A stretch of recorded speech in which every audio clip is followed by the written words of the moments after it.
My sister deleted my college applications and told our parents I was too irresponsible to succeed. They believed her without question, urging me to give up.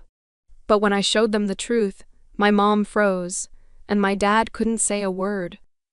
It didn't hit like some movie scene with dramatic music or a sinking feeling in my gut. No, it was just an ordinary Wednesday in Asheville, North Carolina, the kind that starts quiet and explodes without warning. If I'd known by evening I'd face their accusations in our living room, with my future hanging by a thread, I might have prepared better.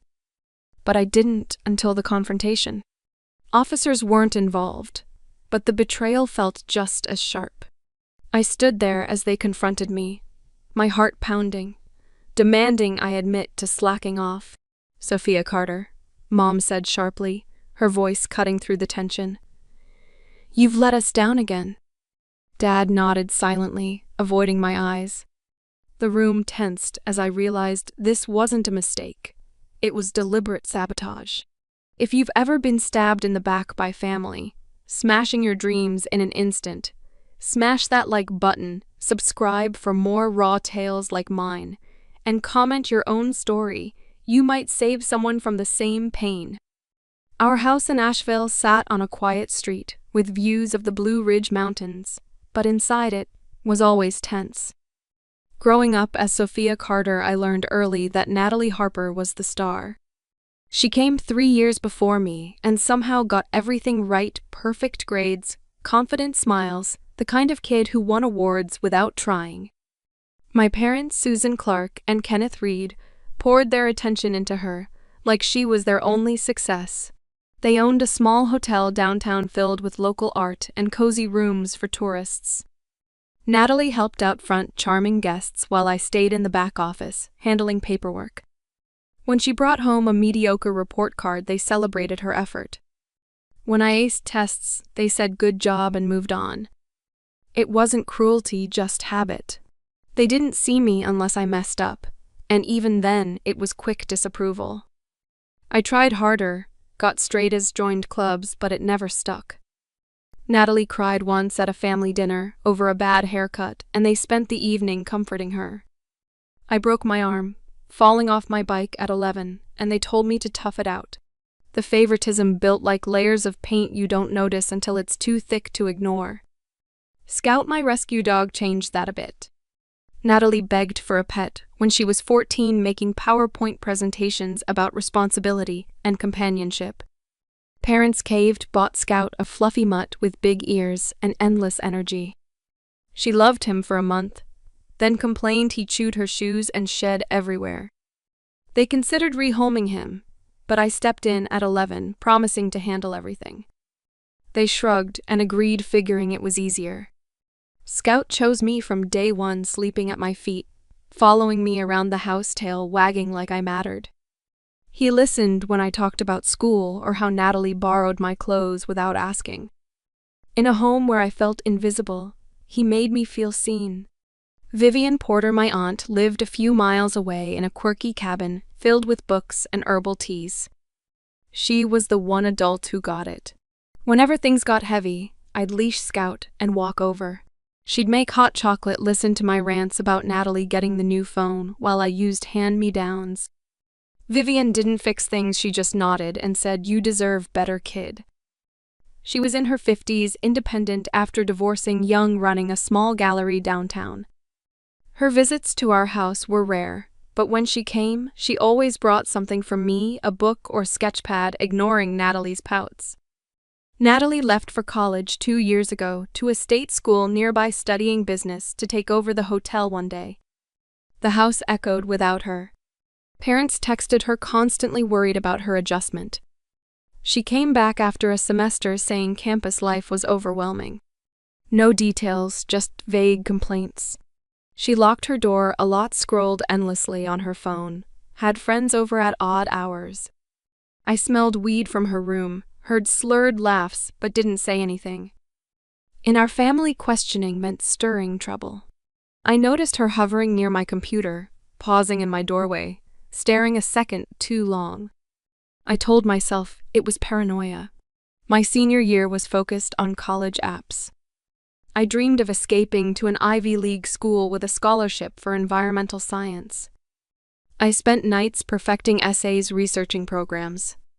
The deadline loomed, and I double-checked everything on the family desktop in the living room, the only computer we shared since mine crashed last month. Everything looked good. Or so I thought. The next morning, I logged in to submit. The applications were gone. Deleted. Not just one, all of them. My heart dropped as I searched recycle bin browser history. Nothing. Panic set in, hours of work vanished. I confronted Natalie first since she used the computer last night for homework. She leaned against the kitchen counter, sipping coffee, her hair in a messy bun. "What are you talking about?" she said, eyes wide, innocent.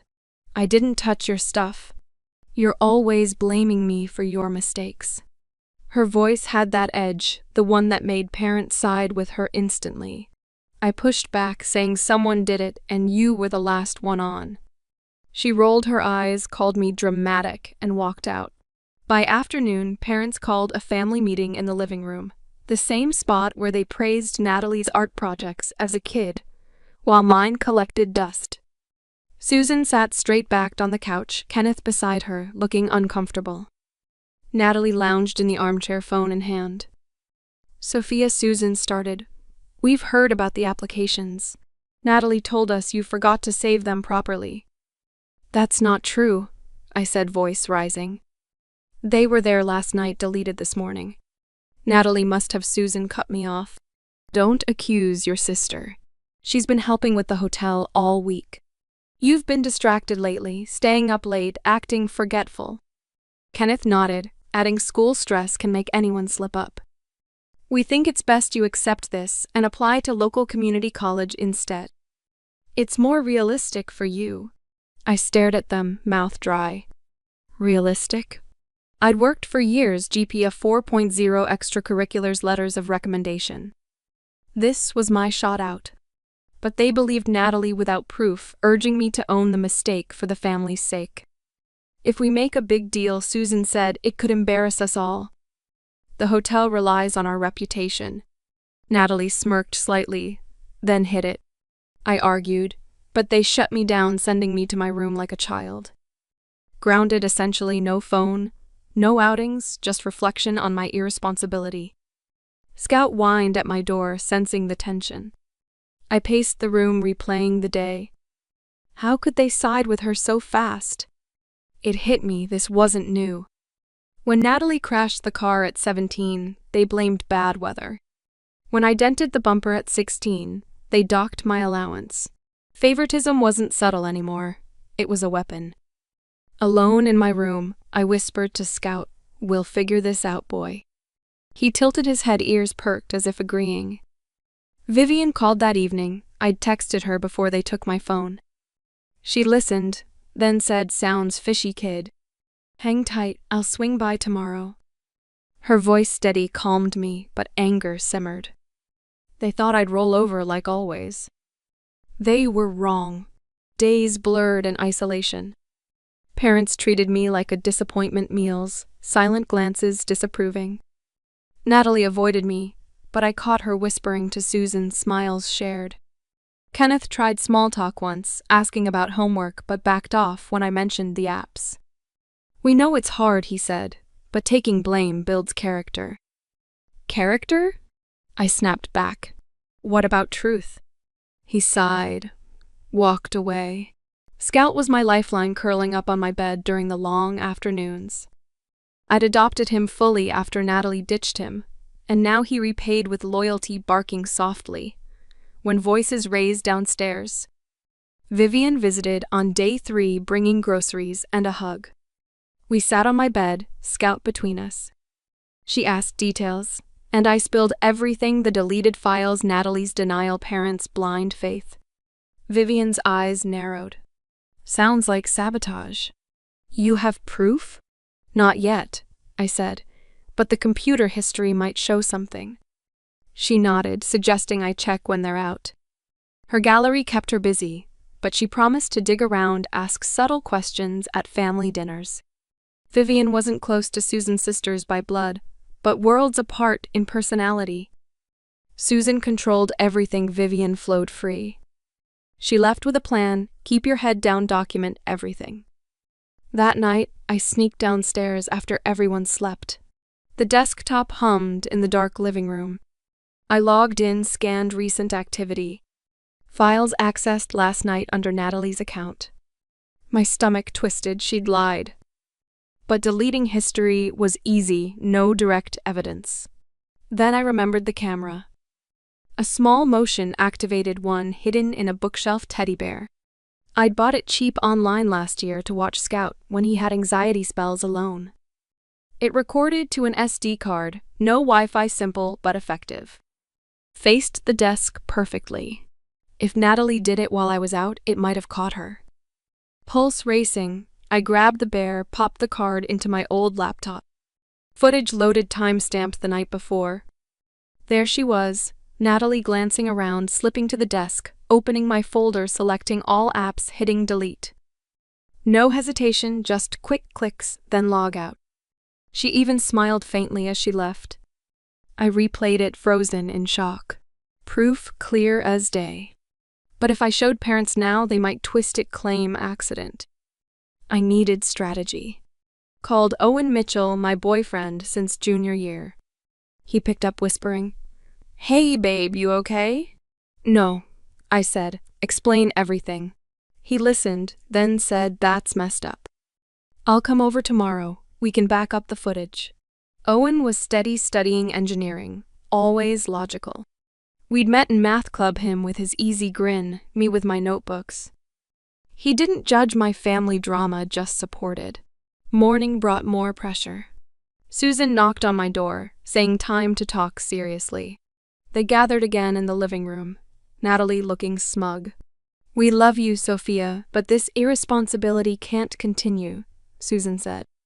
"Admit you messed up and we'll help with community college apps," Kenneth added.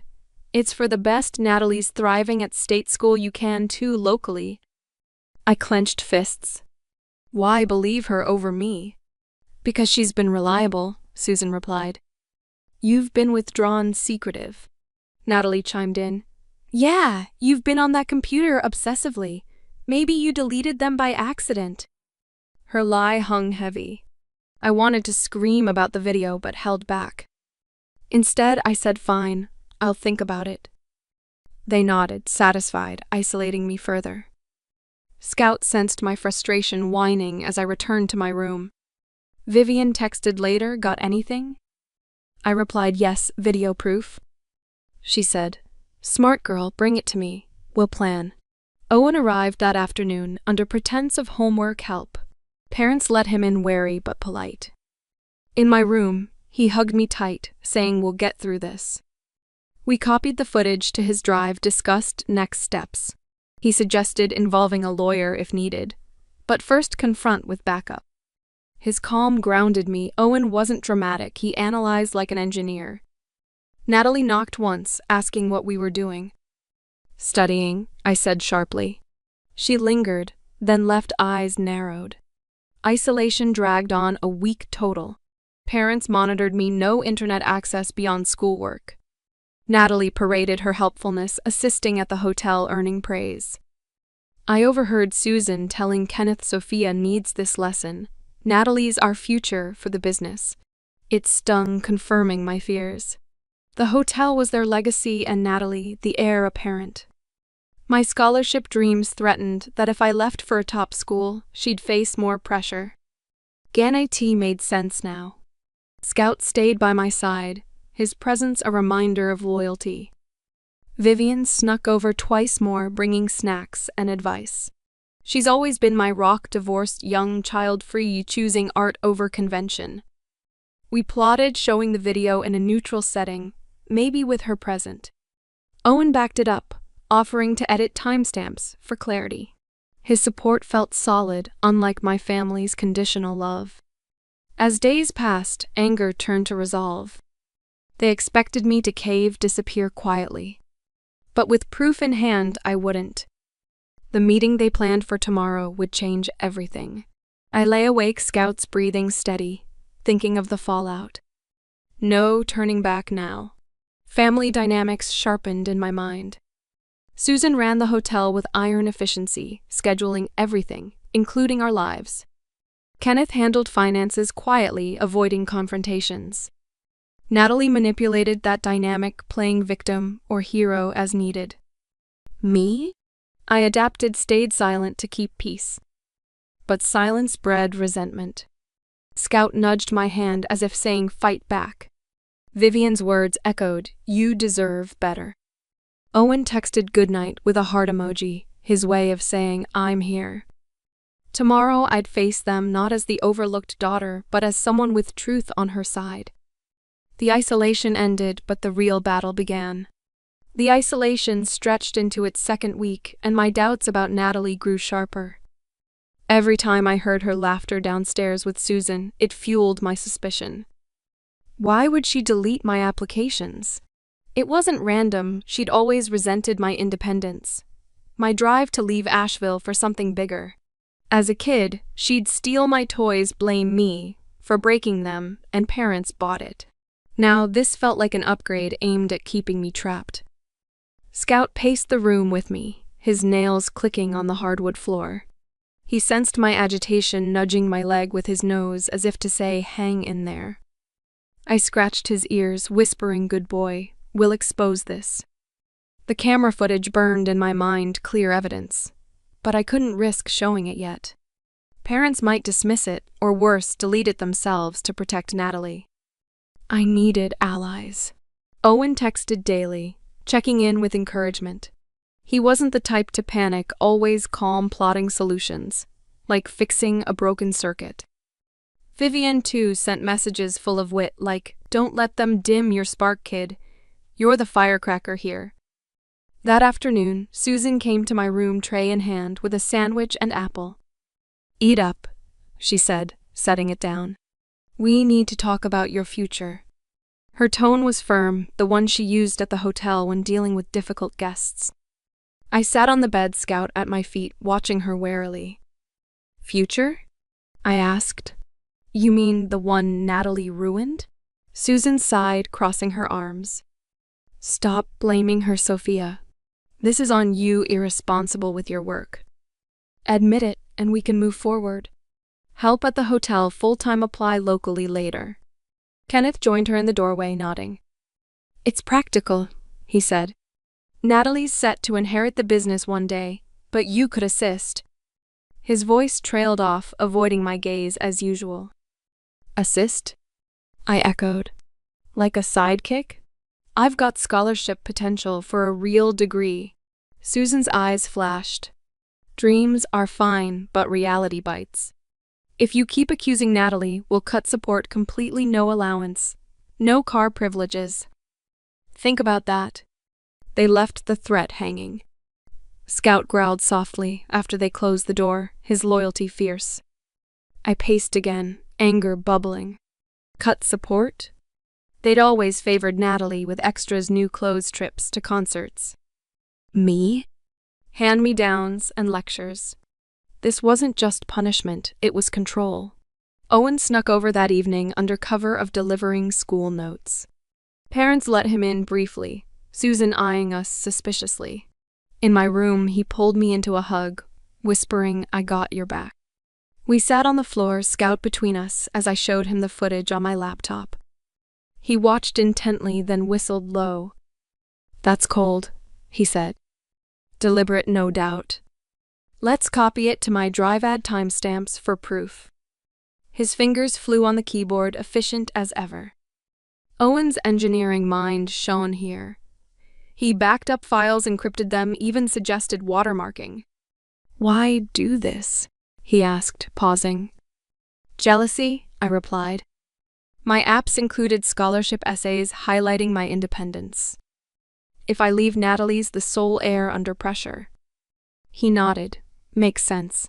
She's always competed with you subtly. Remember last Christmas when she one-upped your gift?" I laughed bitterly. "Yeah. Vivian thinks we need a plan. Show her the video first." Owen agreed, adding, "Let's loop in a lawyer if it escalates." His practicality balanced my emotions, keeping me grounded. We talked strategy for hours, Scout dozing contentedly. Owen left with a kiss, promising tomorrow we'll refine this. Vivian arrived the next morning, pretending to drop off art supplies for a hotel event. Susan welcomed her, chatting about business, while I slipped out to her car. In her cabin, surrounded by canvases and incense, we reviewed the footage. She leaned forward, glasses perched on her nose. "Clear as crystal," she said. Natalie's face says it all, smug satisfaction. But confronting at home risks them ganging up. Do it neutral, maybe with witnesses. Her voice carried that wise edge honed from years navigating family rifts. Vivian wasn't just supportive. She was strategic, drawing from her own past. Divorced at 30, she rebuilt alone, turning passion for art into a gallery. Susan resented that freedom, calling it selfish. Now Vivian used it to guide me. We brainstormed over tea, her laughing at absurd ideas like projecting the video on the hotel wall. "Seriously though," she said, "involve Owen, he's solid. And consider legal advice. Breaking into files could be seen as invasion, but proof's proof." I nodded, feeling empowered. Scout, who'd come along, sniffed her rugs happily. Vivian petted him, saying loyal ones like him remind us who's real family. Back home, the pressure mounted. Kenneth knocked that evening, sitting awkwardly on my bed. "Sophia," he started, "we don't want this dragging on. Admit the mistake, and it's over. No more grounding." His tone pleaded, almost like he knew something was off, but couldn't admit it. "Dad," I said, "why always believe her? Remember when she lost the hotel keys and blamed me? You grounded me then, too." He shifted uncomfortably, saying Natalie's sensitive needs support. "You're stronger, can handle it." "Stronger?" I retorted. "Or just easier to ignore?" He stood muttering, "Think about the family," and left. Scout whined, sensing my hurt. Kenneth's passivity frustrated me most. He saw the imbalance but never challenged Susan. That night, I journaled everything, dates, dialogues, building a timeline. Owen called later, his voice soothing. "Progress?" he asked. "Yeah, Vivian has the footage safe." He shared his day fixing a robot for class, lightening the mood. Owen's optimism was infectious, reminding me life beyond this existed. Isolation hit week 3 and desperation crept in. Susan announced at breakfast, delivered to my room, that if I didn't confess by weekend, they'd cancel my phone plan. Natalie hovered, smirking as she passed. "Enjoy your cave," she whispered. Her taunt ignited fury. I texted Vivian and Owen from my hidden old phone. Emergency meet. We convened at Vivian's gallery after hours, art pieces casting shadows. Owen brought snacks, Vivian brewed coffee. We watched the footage again, analyzing. "Look at her glance," Owen pointed. "Nervous, but calculated." Vivian nodded, adding, "Susan will defend her to the end, but Kenneth might crack." Plan: copy to multiple drives, then confront with a mediator, perhaps a family counselor. But I wanted direct. Show them the video in the living room, watch their reactions. Owen cautioned emotions high could backfire. Vivian agreed, but said truth bombs work best up close. We debated pros cons, Scout playing with a toy Vivian kept for him. Finally decided, Vivian hosts a family talk at her cabin, reveal there. Neutral ground, her presence as buffer. Owen volunteered to film discreetly for record. His tech savvy shone, suggesting apps for backup. As we wrapped, Vivian hugged me, saying, "You're brave, kid." Owen walked me home, hand in hand, whispering love. "You will win." The threats escalated. Susan stormed in one afternoon, waving my old report cards. "See this?" she said. Consistent but not standout like Natalie's. "Accept community college or you're on your own." Her control-peaked voice sharp. "Mom," I said, "this isn't about grades, it's sabotage." She laughed dismissively. "Paranoia doesn't suit you. Focus on reality." She left, slamming the door. Scout barked protectively. Kenneth followed later, softer. "We worry about you," he said. "Natalie's concerned, too." "Concerned?" I scoffed. "She's the problem." He hesitated, then said, "Families stick together." His weakness showed fear of rocking the boat. That night, Owen sneaked in through the window like a teen movie. We laughed quietly, tension breaking. He updated backups, secure on cloud. Talked dreams, him engineering me environment. His support felt real, no conditions. We kissed Scout, watching amused. Vivian set the meeting for Saturday. She called Susan, framing it as reconciliation tea. Susan agreed, wary but curious. Natalie tagged along, probably to spy. I prepared, mentally rehearsing words. Owen met me early at Vivian's, helping set up laptop. Vivian arranged chairs in her living room, teas ready. Scout sat by me, alert. Family arrived, Susan leading Kenneth, trailing Natalie, texting. Vivian greeted warmly, ushering them in. "Thanks for coming," she said. "Sophia has something important." Susan frowned. "What's this?" I stood, heart racing. The truth about my applications. Natalie shifted uneasily. I played the video on the screen. There she was, deleting files, glancing sneaky. Room silenced. Susan's face paled. Kenneth stared. Natalie blurted, "It was a joke, didn't mean to submit." "Joke?" I said. "You lied, watched me suffer." Vivian interjected, "Proofs here." "Discuss." Chaos erupted. Susan defending Natalie, claiming accident, Kenneth silent. Owen recorded discreetly. Natalie cracked, admitting jealousy, "Your scholarships make me look bad for the hotel." Parents reeled, Susan whispering, "We protected the family." "Protected her," I corrected. "At my expense." The video exposed everything raw, undeniable. They left in disarray, Susan fuming, Kenneth defeated, Natalie tearful. Vivian hugged me, saying, "First step done." Owen high-fived, proof worked. Back home, isolation lifted, but tension thickened. Parents avoided me, Natalie sulked. I knew confrontation was just beginning, but with evidence solid, I felt unstoppable. Scout wagged his tail as if proud. The video wasn't just files, it was my freedom ticket. The drive back from Vivian's cabin felt charged with unspoken victory. Susan gripped the wheel tightly, her knuckles white, while Kenneth stared out the window, silent as ever. Natalie sat in the back, sniffling occasionally, but I caught her glancing at me with a mix of anger and fear. Scout rode with Vivian and Owen, who'd offered to drop him home later, a small mercy amid the chaos. No one spoke until we pulled into the driveway. Susan turned off the engine, then faced me, her voice low and strained. "Sophia, that video proves nothing. It could be edited, a misunderstanding." I met her gaze unflinching. "Misunderstanding?" Natalie's actions were deliberate, and you knew deep down, but chose to ignore it. Kenneth murmured, "Let's calm down," but Susan snapped at him to stay out. Natalie burst into tears, saying, "I didn't mean for it to go this far. I just wanted you to stay, help with the hotel."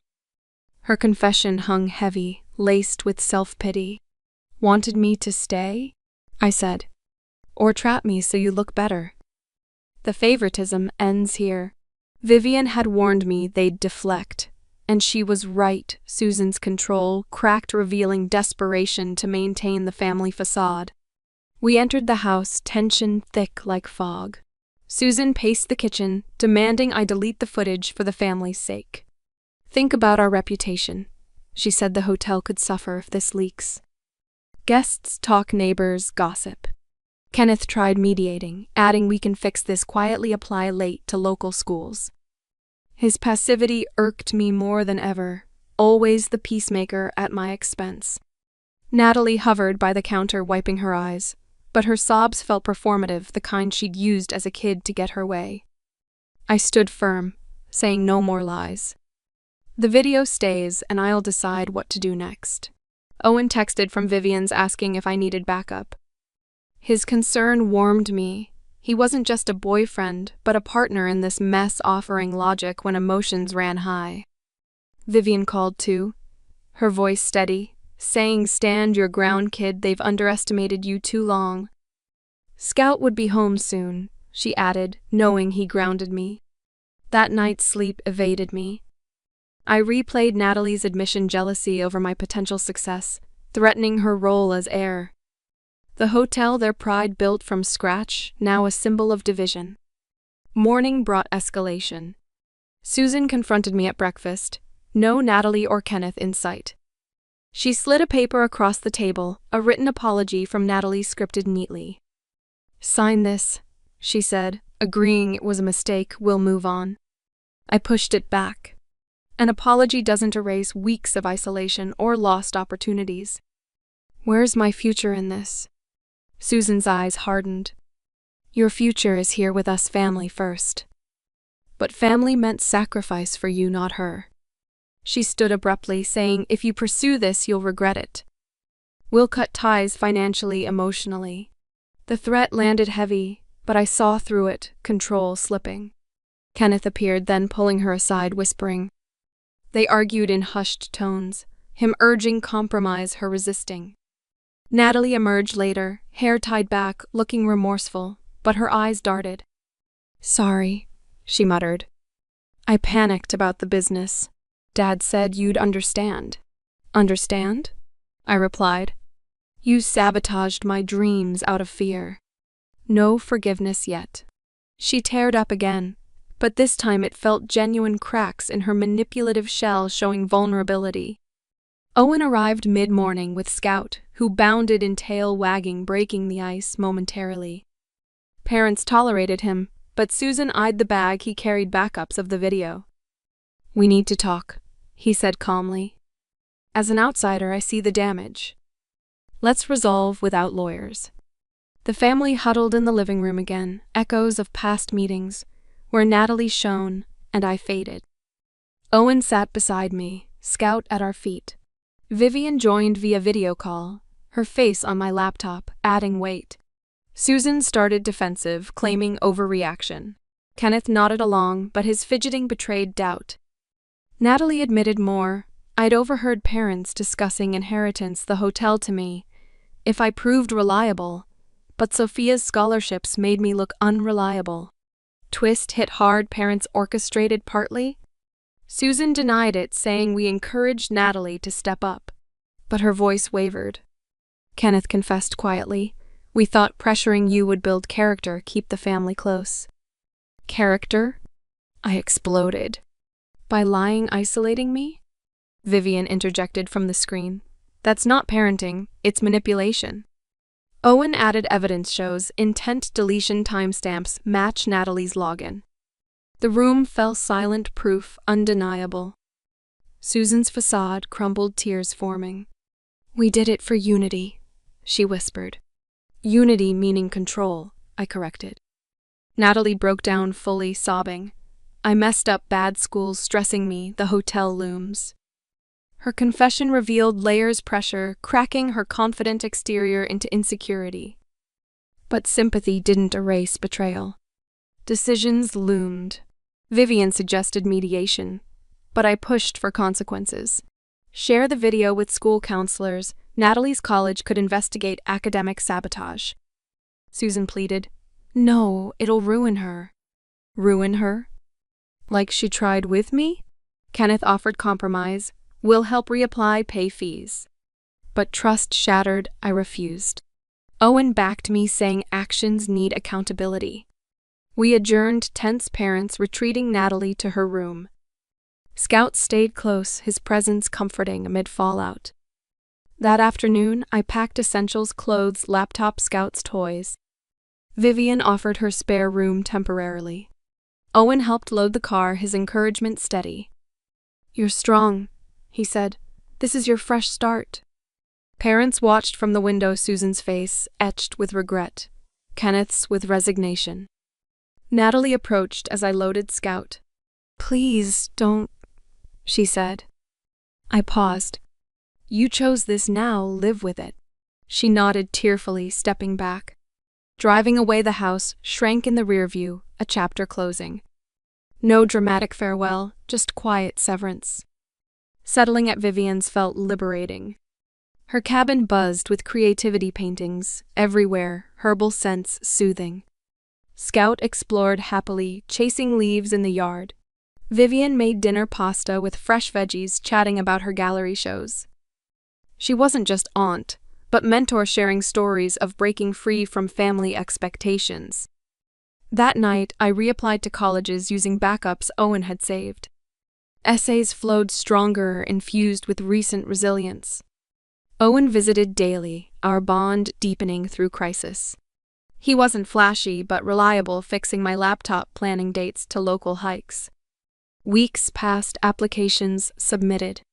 Parents called once, Susan's voice cracked, begging return. "We miss you," she said. "Miss the control," I replied. Kenneth added, Natalie's struggling counseling started. "Good for her," I said, "but I'm done." Hung up, heart heavy but resolved. No reconciliation, betrayal too deep. Natalie texted apologies, but I blocked, focusing forward. Consequences unfolded. I shared the video anonymously with Natalie's school advisor, citing academic interference. Investigation followed. Natalie faced probation, community service, her record tarnished. Susan and Kenneth's reputation dipped. Hotel guests whispered after rumors spread in our small town. Business slowed. They argued more, Kenneth pushing for change, Susan resisting. Vivian heard through grapevine. They separated briefly, Kenneth moving to a motel. Family unit fractured as predicted.